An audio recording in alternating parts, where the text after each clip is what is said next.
그 아내가 다니는 교회 운영진이 저 종교를 무시하고 자기들 교회만 다니라고 강요를 합니다. 그리고 게다가 하나님 복을 받기 위해서는 자기들 교회 옆에 아파트에 살아야 된다고 또 주거 이전도 요구를 합니다. 그래서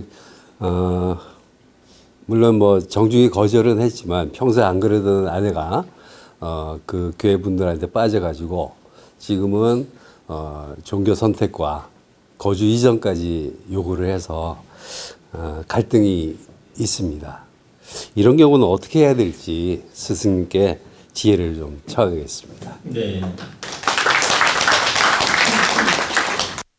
자, 교회를 다니시는 분들이 이 강의를 꼭 잘 들어주시면 좋겠습니다. 저는 어떤 종교나 종파에 대해서도 선입견이 없습니다. 근데 이제 좀 아쉬운 걸 말씀드리면, 저희 친척에도 교회 다니는 분들이 여러 명이 있습니다. 그런데 이제 한 가지 아쉬움을 말씀드리면, 종교, 즉 기독교 이렇게 맹신하는 분들이 좀 편향적인 성격이라든가 편향적 행동을 보이는 경우가 많이 있습니다. 그래서 바른 분별을 갖지 못하고 너무 종교에 치우친 행동을 하는 경우가 제가 종종 있는 걸 봤습니다.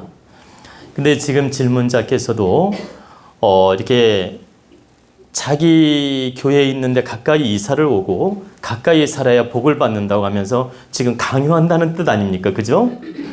근데 이제 이것은 절대 아무리 부인 뜻이라도 받아주면 안 됩니다.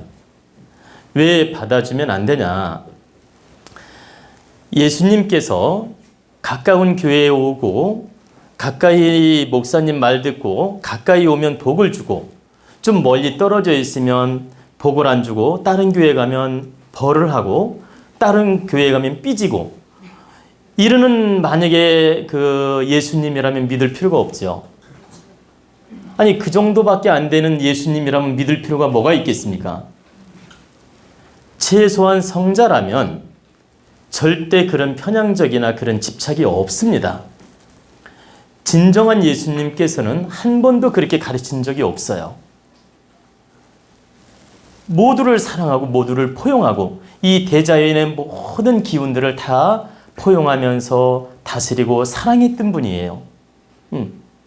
그리고 진정으로 이웃을 사랑하고 아끼고 정말 정말 대자대비 사랑으로서 품어 안은 분이지 편향적으로 네가 나한테 가까이 오면 좋아하고 멀리하면 삐지고 우리 인간의 잣대의 감정처럼 움직이는 분이 아니다.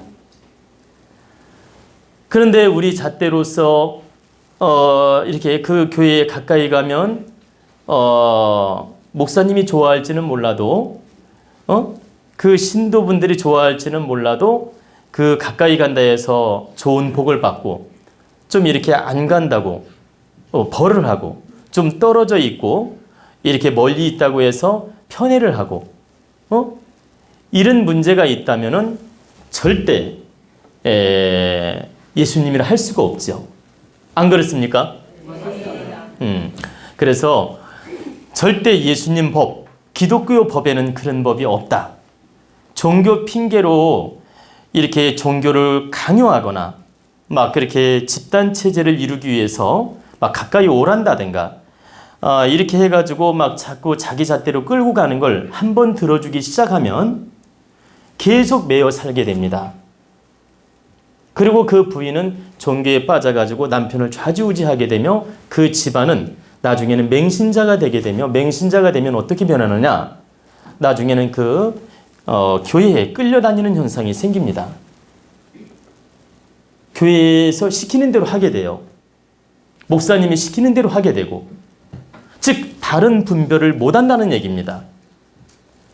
바른 분별을 못하다 보면 자칫하면 온 정신 에너지, 온 물질 에너지, 모든 에너지를 자칫하면 다 갖다 바치는 꼴이 될 수도 있고 자칫하면 그로 인해서 가정이 깨질 수도 있다. 그래서 우리가 이걸 바르게 분별해야 될 건 현재 기독교 자체가 잘못된 게 아니고 목사님에 의해서 사이비 종교, 사이비라는 그런 말을 듣게 되고, 그러니까 무슨 말씀이냐면 기독교 자체가 문제가 있는 게 아니고 그 목사님의 편향적인 방식 때문에 그 기독교가 뭐 사이비 종교니 이 종교는 뭐 사이비 목사니 이런 소리를 듣는 것입니다. 자기 잣대로 몰고 가려고 하다 보니까, 즉 자기 잣대로 몰고 가가지고 기도원 같은 거 만들어 가지고 거기에 집단 생활하게 만들고 또 심지어는 막 그냥 심지어 아주 무리한 요구를 하게 되고, 그래가지고 이 가정을 버리게 하는 집단들도 많이 있어요. 가족을 외면하게 하는 종교들이 있다. 그러면 지금 제가 말씀드리는 건 특정하게 이 교회만 말씀을 드리는 게 아니에요. 불교든 기독교든 타 종교든 어느 종교든 편파적으로 이끌어서 집안을 분란을 일으키고 가족의 불화를 일으키고 가족의 평화를 깨는 종교 지도자들이 있다. 그래서 잘못하면 그 종교가 바른 법을 가리키고 우리가 마음 공부를 시키고 바르게 인생을 살게끔 도와줘야 되는데 그 종교에 의해서 오히려 분열이 되고 깨지는 현상이 오고 질량이 더 바닥에 떨어지는 쪽으로 가는 경우도 있다는 얘기입니다. 그래서 우리가 바르게 분별해야 될 건 교회를 가는 것이 나쁘다는 말이 아니고 그 목사님이 바르게 가르치는지, 바른 법으로 설교를 하는지, 바른 법으로 우리를 공부시키는지 이런 걸 바르게 분별해가지고 그 법을 따라가야지 단지 막 그냥 그 집단 체제로 움직이는 거에 대해서 마치 그렇게 하면 무슨 복이라도 받는 것처럼 착각해가지고 휩쓸려 다니는 건 옳지 못하다. 이건 우리 국민이 다 깨우쳐야 됩니다. 그래야 사이비 목사라든가 사이비 스님이라든가 사이비 단체들이 발을 못 붙이지, 이렇게 줏대 없이 함부로 행동을 하게 되면 이 예수님을 욕먹이게 되며 부처님을 욕먹이게 되며 정말 사이비 소리를 듣다가 나중에는 경찰서까지 가는 일이 생기는 것입니다. 그래서 목사님들이 바르게 지도를 못하는 탓은 목사님한테도 있지만 우리 국민이 깨어야 돼요. 우리 국민이 깨이면 절대 목사님이 함부로 못합니다. 국민이 어리석고 부족하다 보니까 사이비 목사들이 판을 치고 문제를 일으키는 겁니다. 그러니까 우리 국민들이 바르게 깨우쳐서 이걸 바르게 분별하고 바르게 공부해서 종교도 바르게 가져야 된다. 그리고 앞으로 종교는 어떤 그 매달리는 식, 뭐 기복적인 그 방법, 매달리는 식으로 종교를 가지면 안 돼요. 교회에 가서도 그 목사님의 설교를 들으면서 내가 좋은 공부를 해야 되겠다. 그리고 그 목사님의 바른 법을 들으면서 내가 마음 공부를 해가지고 가정을 이롭게 하고 사회를 이롭게 하고 내가 정말 바른 인생을 열어가야 되겠다. 이런 관념과 이런 이념을 가지고 교회도 다녀야지, 단지 그냥 맨날 가가지고 그냥 그 하나님 아버지 이렇게 오늘 그 축복을 주시고 오늘 밥을 주시고 먹을 걸 주셔서 감사합니다. 아멘. 그리고 그냥 막 종교적으로 그냥 하나님의 노예가 되는 식으로 이렇게 몰고 가서는 안 된다 이 말입니다. 그리고 절대 예수님이 나의 노예가 되라고 한 적이 단 한 번도 없어요.